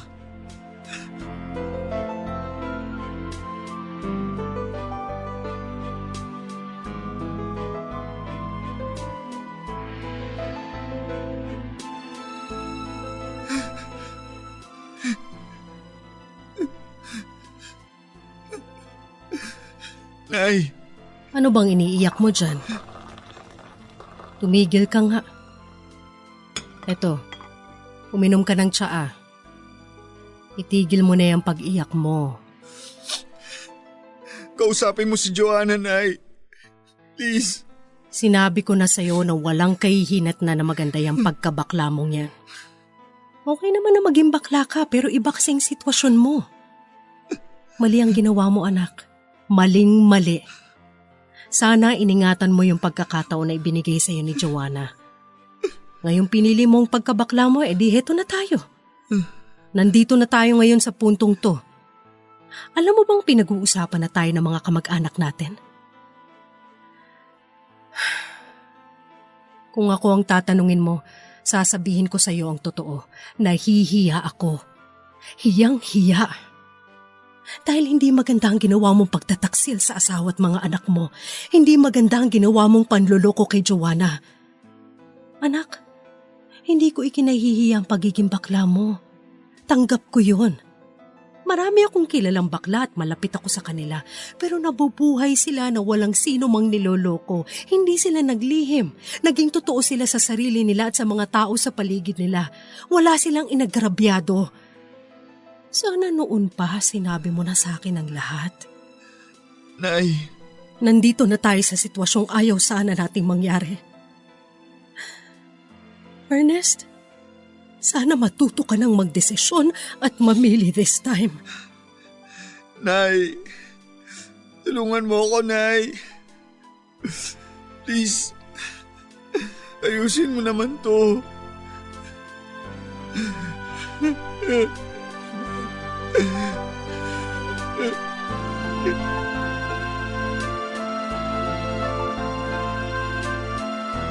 Kumalat ang balita, Papa Dudut, at parang apoy na nasusunog na lumang bahay na gawa sa kahoyon. Mabilis akong tinupok ng apoy, pinandirihan ako, ang tanga-tanga ko raw. Inusgahan ako ng lahat ng mga taong nakapalibot sa akin. Inusgahan ang pagiging bakla ko. Pinagtawanan ang pagiging ama ko sa 6 na anak ko. Pero bakla naman pala ako at lalaki din daw ang gusto. Wala daw sa itsura ko ang pagiging bakla. Kung ano raw ang tikas ng aking panlabas ay siya namang lambot sa loob ko. Lambot daw na itinatago ko pa. Hindi na raw ako nahiya at bumuo pa raw ako ng malaking pamilya. Bakit daw ako naging piloto bakla naman ako? Ano ba dapat ang bakla? Napaka-backward ng thinking ng mga tao sa isang bakla, sa isang pag-ibig. Hindi ko inisip ang kung ano ang sasabihin nila sa akin. Ang gusto ko lang naman ay matanggap ako ng pamilya ko. Mas importante ang pagtanggap at pagmamahal ng pamilya ko kaysa sa iisipin at sasabihin ng iba. Dahil sobrang sakit dito sa puso ko, Papa Dudut, maging ang panganay ko ay ayaw na akong kilalanin bilang ama. Ang sakit dahil pati ang mga anak ko ay hinusgahan na ang pagkatao ko. Hindi ko ginajustify, Papa Dudut, maaring mali sa paningin ng marami, pero nagmahal lang naman ako. Sa kabila ng lahat ng yon ay hindi ko naman pinabayaan ang pamilya ko. Lahat ng pangangailangan nila ay ibinibigay ko. Siniguro kong maayos ang paglaki ng mga anak ko. Sinikap kong maibigay sa kanila ang best education na posible nilang makuha. Tuloy ang pagsasama namin ni Felix at pinayagan ko na rin siyang magtrabaho si Felix para raw hindi magmukhang ako lang ang gumagastos at hinuhut-hutan niya ako, Papa Dudut. Maswerte siyang nakapasok sa isang kilalang kumpanya sa Pasig. Rank and file pa lamang siya. Pero kung magsisipag siya ay walang duda na mabilis siyang mapopromote. Marunong naman si Felix. Dahil ayaw na talagang makipagbalikan sa akin ni Joanna, ay si Felix na ang itinuring kong katuwang. Nakisuyo na lamang ako kay Nanay Rita na ibigay sa mga anak ko ang nararapat na suporta, sustento dahil wala silang kasalanan sa lahat ng ito. Sinubukan ko ring paabutan kay nanay si Joanna pero hindi naman ito tinatanggap. Nagdaan ng ilang taon at nag-iba na si Felix, Papa Dudut. Parati siyang busy sa kanyang trabaho at parang wala na siyang oras para sa akin. Gusto ko sana na kapag nandito ako sa Pilipinas ay ibubuhos niya sa akin ang oras niya. Papapakin niya ako ng mga halik at bubusugin ng mga yakap niya.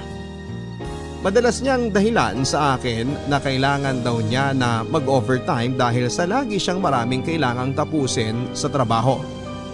Kailangan niya raw na maging productive sa trabaho kung gusto niyang ma-promote sa kumpanya. Pero nagdududa ako, Papa Dudut. Naramdaman kong may iba na siya. Sa pagdududa ko ay nauwi ako sa paghingi ng tulong sa isang kaibigan. Bakla rin siya at naiintindihan niya ang pinagdadaanan ko.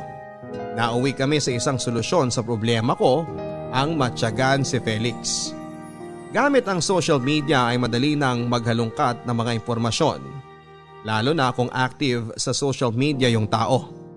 Eksakto naman na ma-post ng kung ano-ano si Felix. Sa makatuwid ay naging stalker ang kaibigan ko, Papa Dudut, at sobrang sakit sa akin nang mapagdikit-dikit na niyang lahat ng mga nakuha niyang impormasyon. Nadurog ako nang malaman ko ang tinatago sa akin ni Felix.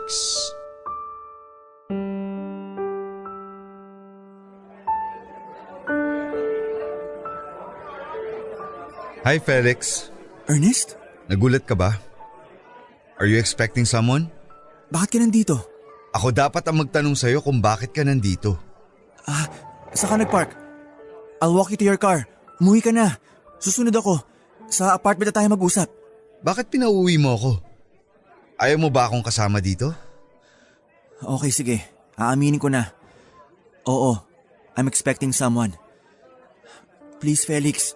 Huwag kang gumawa ng gulo. So, tama nga lahat ng mga hinala ko. Mahal ko siya. Hindi ko akalaing aabot ako sa punto na kakailanganin ko ng babae sa buhay ko, Ernest. Don't get me wrong. Mahal din kita pero… Pero ano? Pero wala kasi ako ng kung anumang na ibibigay niya sa'yo pag bumubuka ka siya, ganun ba? Hindi, Felix. Hindi mo ako mahal. Ano pa bang gusto mo? Ang dami kong ginawang sakripisyo para sa relasyong to. Para sa'yo! Sino yung tinatawagan mo? Han, nandito siya. Huwag ka munang tumuloy dito. So ano to? Alam niya na nag-exist ako? Tuloy ang sustento ko sa'yo tapos may girlfriend ka? Pineperahan mo nga lang ako. Bakit ko nasabi?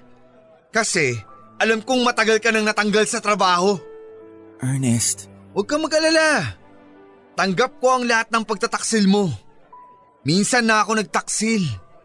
Siguro ito ang karma ko sa ginawa kong pagtataksil sa asawa ko. Taksil din ang ipinagpalit ko sa asawa ko. Pero minahal kita.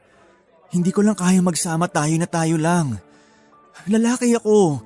Mag-ahanap ako ng babae. Gusto ko rin bumuo ng sariling pamilya. Patawad, Ernest. Pumayag naman ang girlfriend ko sa magiging setup natin kung sakali eh. Ano? Pumayag siya dahil pareho kayong walang trabaho at ako ang source of income nyo? Ganun ba? Oo, ganun nga. Kung tutuusin, pinagtrabahuan ko naman na nakuha kong pera sa'yo ah. Ginagamit mo ang katawan ko. Bayad ako sa kung ano mang ibinigay mo sa akin. Gago ka! Ang kapal na mukha mo! Gago! Mas gago ka!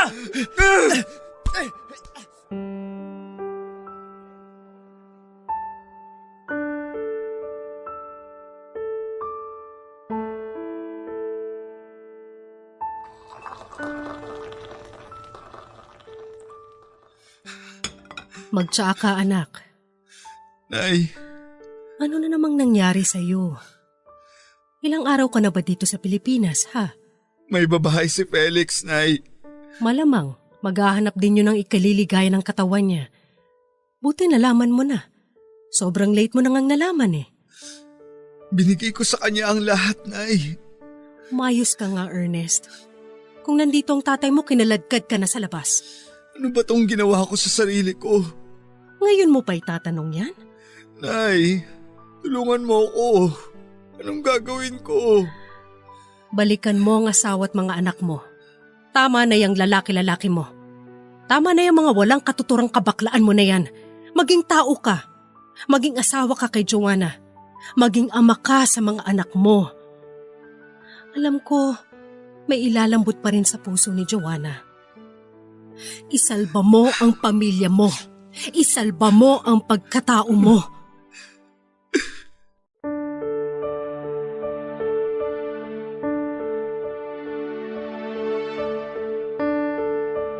Hindi na ako masaya sa buhay ko, Papa Dudut. Dahil hindi naman ako makalapit sa pamilya ko, lalong-lalo na sa tatay ko. Mabuti na lamang ay naging ina pa rin si Nanay Rita sa akin. Hindi niya ako matiis. Nakipagayos ako sa mga kapatid at sa tatay ko. Sinubukan ko halos araw-araw na kausapin si Joanna pero ayaw na niya talaga. Hindi ko na alam kung ano ang gagawin ko para patawarin at tanggapin niya ulit sa buhay niya.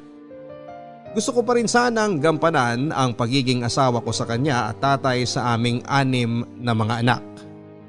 At kahit naman tinuloy ko ang relasyon namin ni Felix matapos akong iwan ni Joanna sa pangalawang pagkakataon, ay hindi naman papadudot na wala ang pagmamahal ko sa kanya.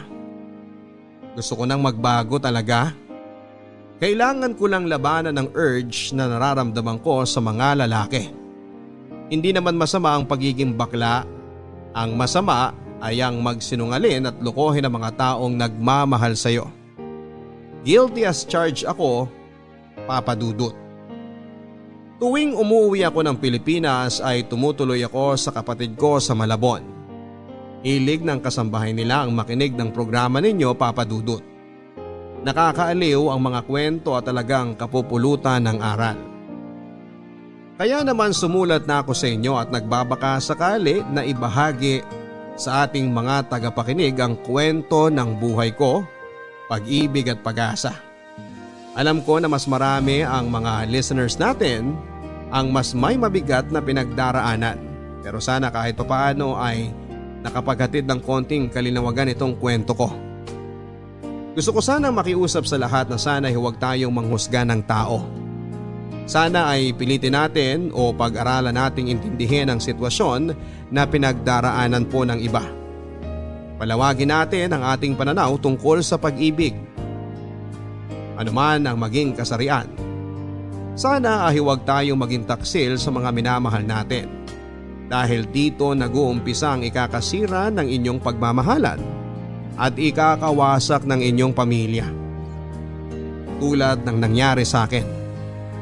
Sana nakikinig ngayon ang asawa kong si Joanna at ang mga anak namin. At sana balang araw ay mapatawad nila ako. Mahal na mahal ko sila, Papa Dudut. Ang inyong kabarangay forever, Ernest. Mga kwento ng pag-ibig, kwento ng pag-asa at mga kwento ng buhay dito sa Barangay Love Stories. Forever.